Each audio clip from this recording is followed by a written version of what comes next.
Good evening, everybody. How are you doing? My name's Ehren. Welcome to the show. We've got a great one lined up for us this evening. People are saying that they don't hear enough about the platforms of the Conservative government, and tonight we've got something that's going to help us out with that.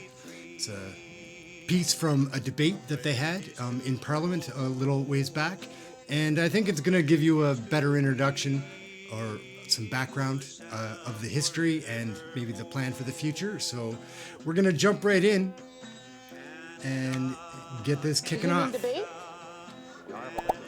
Here we go. Resuming debate? There he is. Okay, just so we know, I'm not a conservative. I'm not a liberal. I'm just commenting and trying to learn what's going on here. If you feel the same, like, subscribe. We'll learn together. I always like to fill the room with suspense. And thank you very much, Madam Speaker. And I will be splitting my time with the honourable member for Calgary-Mindapore. After 8 years, we've had an opportunity to assess the results of the latest grand experiment. We know the experiment we're always told we need to conduct.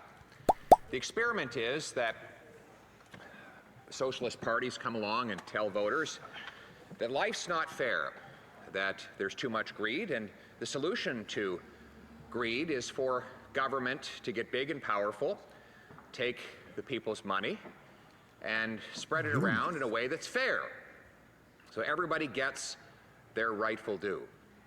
Now, of course, the question is who actually gets to carve up the spoils and decide who gets what? Well, the answer, of course, is government itself, and government makes its decision based on politics.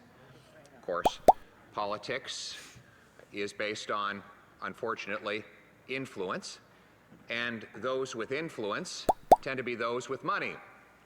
And as a result, those with money can convert that money into political power, and that power back into yet more money, and that money back into more political power, and the cycle goes and goes and goes. And so while the promise was that the government would get grand and powerful and take from the rich to give to the middle class and those working hard to join them, remember those people?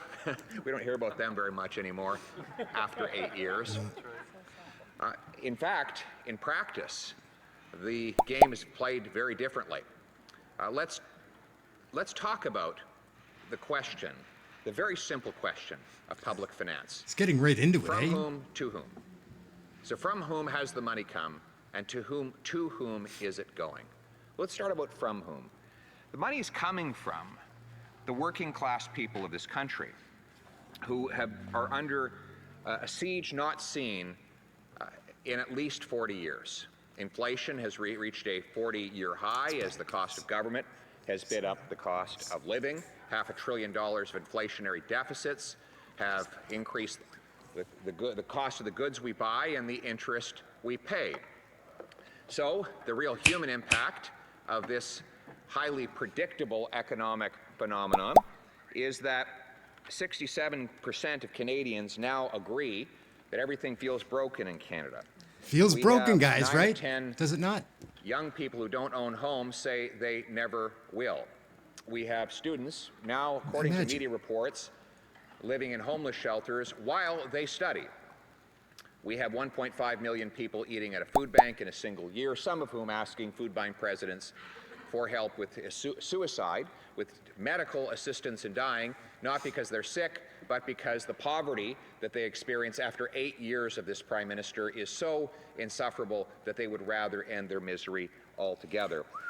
We have mortgage payments. The average mortgage payment has doubled from $1,500 to over $3,200. The average rent payment in our 10 biggest metropolitan centers has doubled as well. So the people, by the way, food prices are up 12%, energy prices have off and on experienced inflation of at times 100% year over year. And by the way, these are the commodities that make up a much larger part of the budgets of the low-income and working class people. So and the answer to the question of from whom is, of course, Canada's working class people, the people who get out of bed every day, who do the nation's labor, they are the ones who are paying the bills for this experiment. So the second part of the question is, to whom? Who's getting all this Who's benefit? getting the money? Where's it going? I think Ukraine? When we look around our communities, we don't see a lot of people putting up their hand and saying, boy, I sure have received a windfall. I don't know how many constituents of the members in Got a this chamber $70 here today rebate are check. getting a $1,500 an hour For contracts groceries. from this government. No, zero. We're talking about a very small group of people who are getting these benefits. And who are they? Well, let's start chronologically. Let's go back. Let's is interesting, start with yes? SNC-Lavalin, right? This is a perfect example of the experiment of which I speak. They went to a socialist country called Libya. Libya, the word socialist is actually in the republic's name. And so you would think they'd want nothing to do with a multinational. Well, of course, that multinational bought influence and stole over $100 million from the poorest people in Africa. Now, the Prime Minister was not going to let a company like that face criminal charges, so he actually fired his Attorney General because she refused to have those charges dropped. So we see the Prime Minister protecting a corporation that had stolen from Africa's poorest people, a corporation that of amongst the most privileged people on planet Earth. After that, we saw the Prime Minister give grants, multi-million-dollar grants to Loblaw to pay for bridges. Loves giving out money. Credit card companies, And then highly taking it profitable back credit card companies from the people that don't have to it. provide them with corporate subsidies. Recently, his finance minister was confronted about the plan in the budget to fund $2 billion to a company that does not exist. And the finance minister, when she heard that allegation, What the hell? said that is absolutely false. It's not $2 billion, it's $15 billion. But we can imagine who's going to benefit from that. And now, McKinsey. Now, the Prime Minister gave a glowing speech about his non-friend friend, the non-friend he likes to hug, Dominic Barton, who said that he had hired Mr. Barton for $1 a year. Somehow $1 became $50 million. How does that even happen? And then happen? it became $100 million. And then it was $120 million. And because the price tags he keeps rising, I actually asked the Prime Minister now, close to a dozen times in the House of Commons, what is the total dollar value of all the contracts the Prime Minister has paid this company after 8 years? For lack of and better he still words? can't answer the question.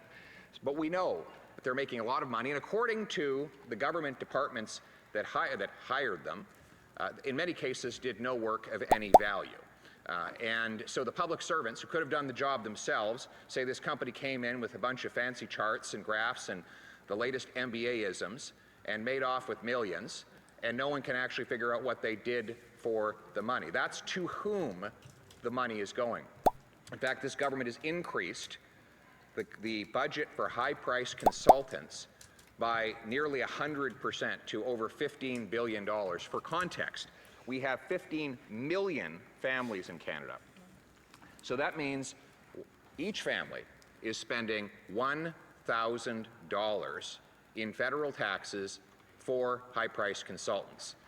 That's to whom your money is going. So if you are sitting at home wondering why your paycheck evaporates in federal taxes and asking where it all goes, well, that is one answer. Too much government, guys. Now, should we be surprised that these are the people that are getting all the money? Well, wouldn't you expect it? This is the circle this government travels in.